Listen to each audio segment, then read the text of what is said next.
Perlmutter. Good to see you. If only the feeling were mutual. So, when was she killed? Well, based on liver temp last night between 10 and 11 p.m. The bigger issue is how she was killed. Now, I believe death came by way of this rather fascinating small diameter puncture to her heart. It's taboo. Oh, Castle, think, how would that explain the first-degree burns on the skin around the wound? Well, that could be powder burns from a close-range gunshot. Yeah, but the burn should have gunpowder stippling, particulates seared into the flesh. Not only that, there would be blood spatter. So what caused the wound? No clue. Never seen anything quite like it. I should know more once I get her on the slide. Perlmutter? Detective Beckett. Perlmutter. And I'm Detective Castle. So do you have a cause of death? It was a burn. A burn that penetrated tissue, muscle, and bone, leaving this perfectly cylindrical hole. Well, what kind of burn does that? Well, one created by high levels of infrared radiation.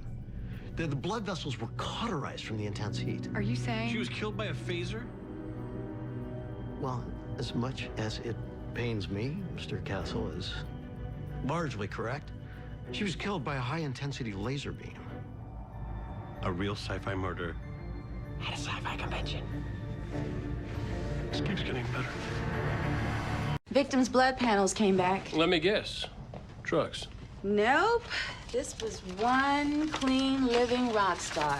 In fact, it's not what he put in his body, it's what he didn't. James had no antibodies for polio. He never had the polio vaccine. Well, everyone born since the early 1960s got that vaccine. That's what I thought. He also had no antibodies for tetanus, measles, whooping cough, all standard immunizations. What else? Isn't that enough? Lainey, usually if you have something like this for me, just call me over the phone. Well, I thought it was worth the trip.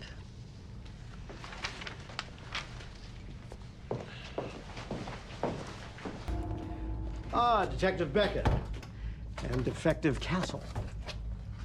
So, Perlmutter, how was Val Butler killed? It appears she died of heart failure. At 27? Did she have heart problems? Well, she certainly did once it stopped beating.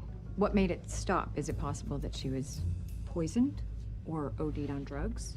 Nothing showed up on her blood panels. What about what caused her, Well, post-mortem contractions of the facial muscles are not unheard of. You don't know what killed her? I wouldn't say that. Do you have a theory?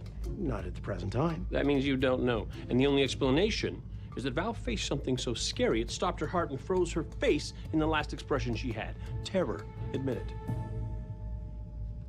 All I'll say, Mr. Castle, is that for now, cause of death is unknown. Unknown. Hear that? Not good. What are you doing? Checking my bucket list. So many things I can get done in 2 days. Can either one of you introduce me to Bill Shatner? Let me caution you. This is not for the faint of heart.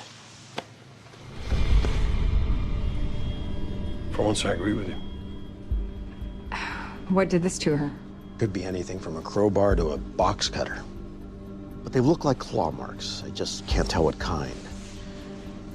If it was an animal, wouldn't there be bite marks? I might not find them until I do a complete exam and determine the exact cause of death. Given the fact that we don't have a crime scene, is there any indication of where she was attacked? No, but I can't tell you when. Based on the inflammation, I'd say the victim sustained her injuries 5 to 6 hours before she died.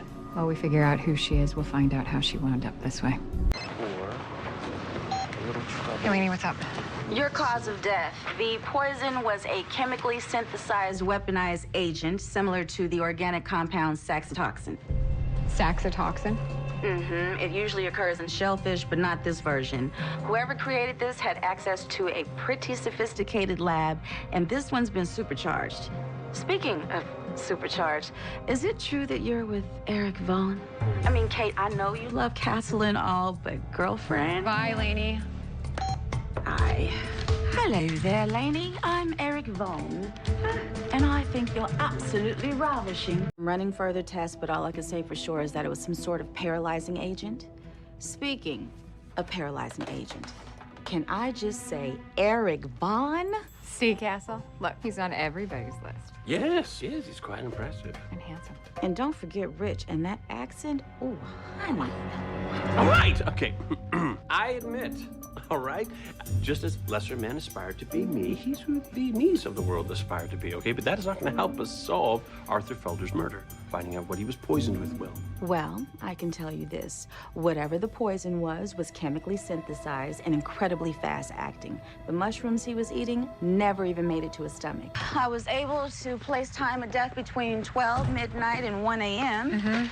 Oh, and I found traces of creosote under her fingernails, which is probably meaningless since the boiler room is right next to the laundry room, and it could have gotten on her hands when she went down there. But that's not why you're here, is it? Okay. What's wrong? Nothing. Yet. Lainey, if you had the opportunity to do something that you wanted to do, but it would mean that everything in your life might change, would you take it? Well, it depends. How good is the opportunity? Great. Really, really great. But the job's in D.C. And you're worried about Castle? I mean, we're in this relationship, but we never talk about where we're going. And that's okay right now. It's just... But if I get that job... Then you're gonna have to. Yeah. Maybe that's not such a bad thing. Yeah, but what if it is?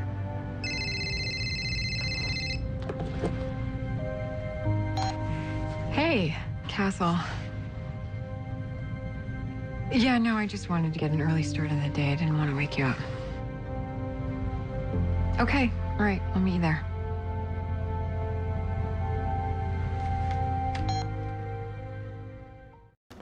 He's not your killer. What do you mean? I mean, time of death was between midnight and 2 a.m. Doyle wasn't released from psychiatric hold until 4 a.m. It can't be him. No, it has to be him. He was stalking her, and he was at the crime scene. Yeah, hours after she was dead. In fact, time of death is probably closer to 1 a.m. How can you tell that? Her watch. It stopped at 12:58, probably from one of the electric shocks. May I? 12:58. Did you just get a chill? No, Castle, I didn't just get a chill. Do you want to know why? Because Doyle was at that crime scene, and he had plenty of time to change her watch to fit his delusional story. And just because he wasn't there when she was being murdered, it doesn't mean he's not involved somehow. There's something else. Shauna was with someone the night she was killed. Once I cleaned the blood from the body, I saw these on her neck. Is that lipstick? Mm-hmm. She was with a woman. Yes, Professor, I understand. Okay. Bye. What did he say? It's not enough. But we know someone else wiped down the doorknob. Yeah, but he says you can't build a case based on evidence that isn't there. It's Beckett. Hey. Hey, how's it going? Not so good. We'd be grasping at straws if we had any. Well, I might have one for you. I went to the Trace lab last night. Their people wouldn't run your case evidence, but I found someone else that would. Who? It's Lainey. Put me on speaker. Yeah, you're on. Alexis, why on earth wouldn't you come to me directly? Lainey, I didn't know you could do... She convinced a contact at the lab to run evidence after hours. Now, we retested every swab taken from Kim's body 15 years ago. Everything listed in Pennsylvania's report came out in our report. With the exception of one thing, we found trace amounts of ammonium nitrate that their lab never picked up. Ammonium nitrate? It's an oxidizing agent commonly found in cold packs, explosives, fertilizer. Fertilizer. Wait, Lau Gomez, Kim's ex-boyfriend. He used to work at a gardening store. Dad, it's him. That's why he wouldn't speak with us. We have to go talk to him. Wait a minute. If you guys think someone out there's involved, then you need to get a hold of the police. Yeah, I don't think the police are going to be of much help around here. Castle, if he's your killer, he's dangerous. I can't help you if something happens. Look, Beckett, Frank Henson has 2 days to live. This is our only lead. What else are we supposed to do? His face, the way he cut his hair, now he's trying to talk like me too? What kind of sicko is doing this? I went through every case we worked on. Nothing jumped out. Yeah, not for me either. There's gotta be something personal. There's gotta be someone who knows about our relationship. Oh, whoever he is, he's a freak.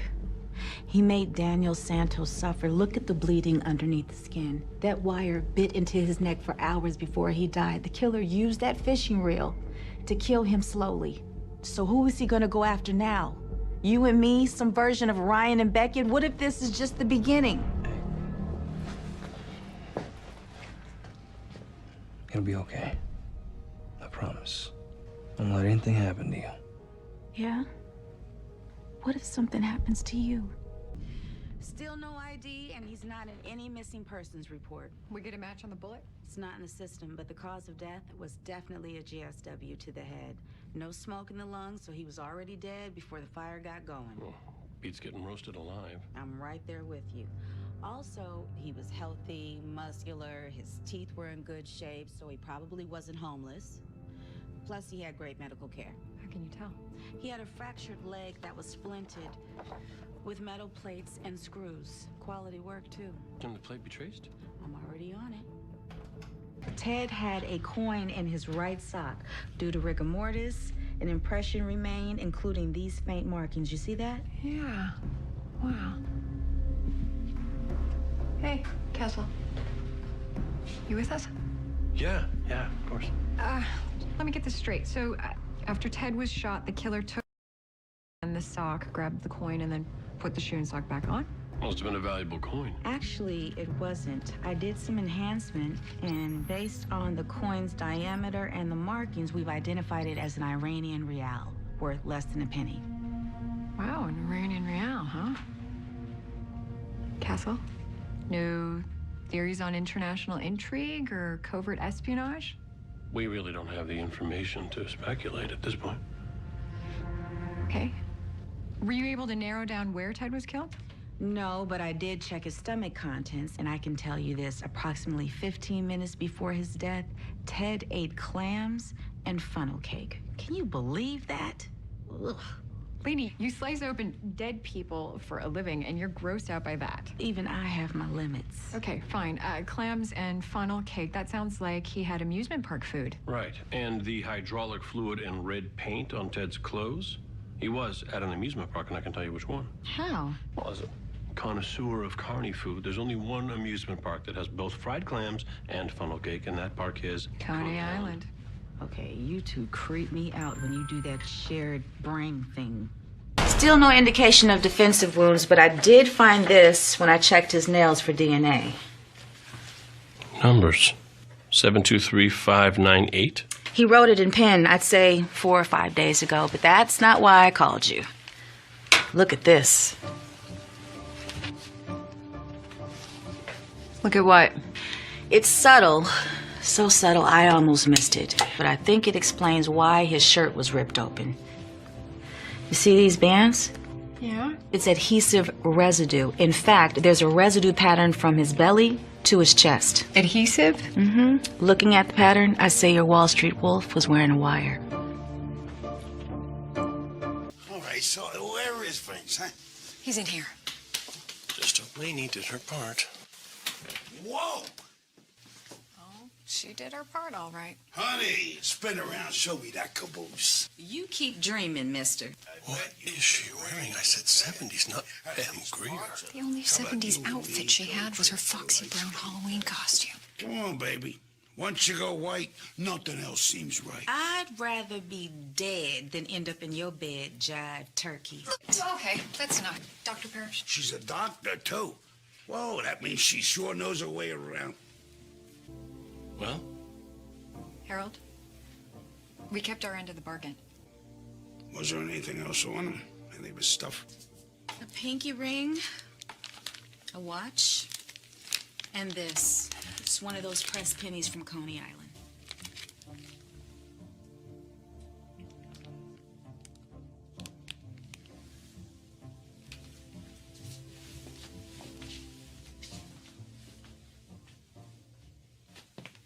You said that you talked to us.